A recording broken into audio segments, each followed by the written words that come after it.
What's up with that? Here with me now is Karl Rove, former senior advisor for George Bush and a Fox contributor. So, Karl, it is kind of funny that it's the losers who aren't having the squabbles. They're doing fine. They get Hakeem just sliding right in there, replacing Nancy, and then poor Mr. McCarthy's kind of stuck out in the cold, at least for the moment. What's going to happen?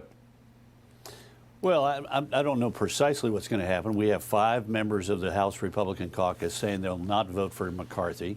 I think it's a ploy to basically see if they can't get, in exchange for their support, a series of changes in the rules.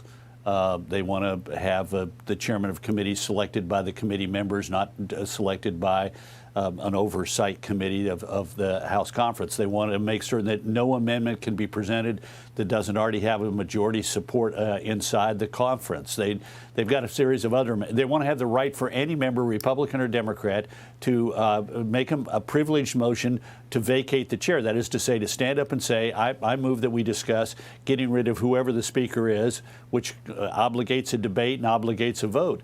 And the word that comes to my mind is knucklehead. Why don't these knuckleheads just realize that this is a pretty important position? You don't get to get the majority of the House very often.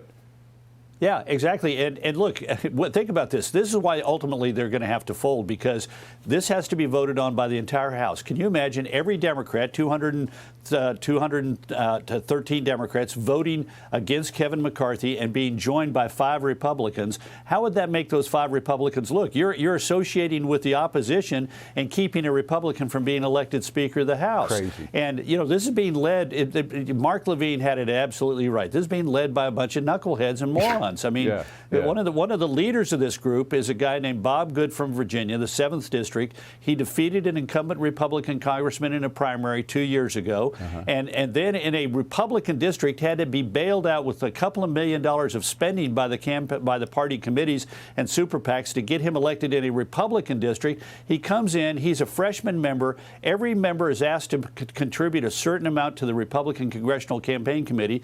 Freshmen are given the lowest number possible because they're freshmen. He contributes 0. And now he's the guy who says, I'm in charge of deciding who the speaker is, and I've got 4 other knuckleheads with me, and we're not going to vote for Kevin McCarthy. We're voting with Nancy Pelosi, AOC, the squad, and every Democrat in order not to have McCarthy become the choice of the Speaker of the House. It's a topic bizarre for another day because it's too long, but isn't it funny how it's much easier to herd Democrats than it is to herd Republicans? Maybe it's because Republicans are more independent than Democrats. They like the herd mentality. But if Republicans are having this much trouble getting a speaker, how much trouble are they going to have with the various committees? Who's on a committee, what they're going to be talking about, et cetera? Well, there is a committee on committees, so there's a process in place. So that's going to be pretty reasonable to get through.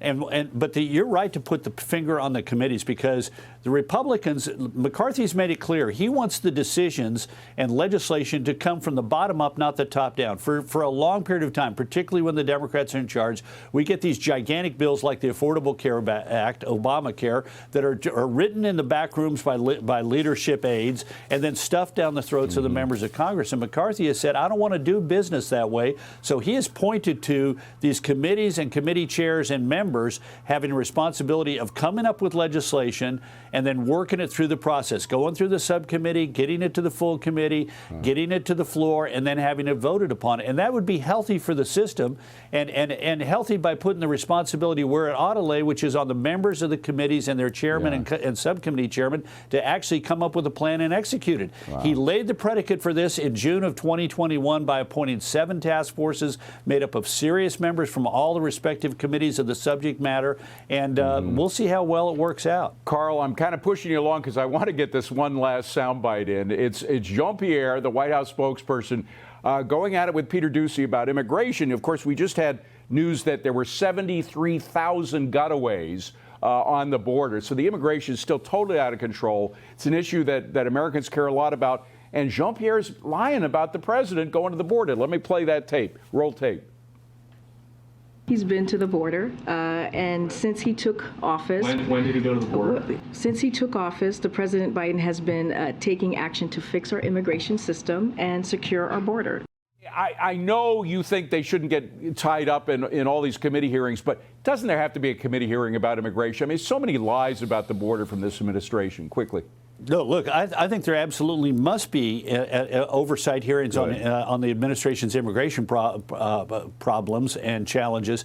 I just want to make certain that the Republican chairman of that oversight, Homeland Security Oversight Committee hearing, makes certain that the goal is to define the policies that are necessary to actually secure the border. Let's not just criticize. Let's come up with concrete solutions so we can say to the American people, hey, boys and girls, these guys have gotten it wrong. Yep. We've got concrete ideas to get it done right. Very fair point. But let's also see if the White House press secretary comes out and is an adult and admits that she misspoke and sets the record clear, or if she just simply glides over it. I bet you a dime to a dollar she tries to glide over this. Yeah, I'm not going to take that bet. I agree with you on that one. Karl, great to see you. Thank you so much.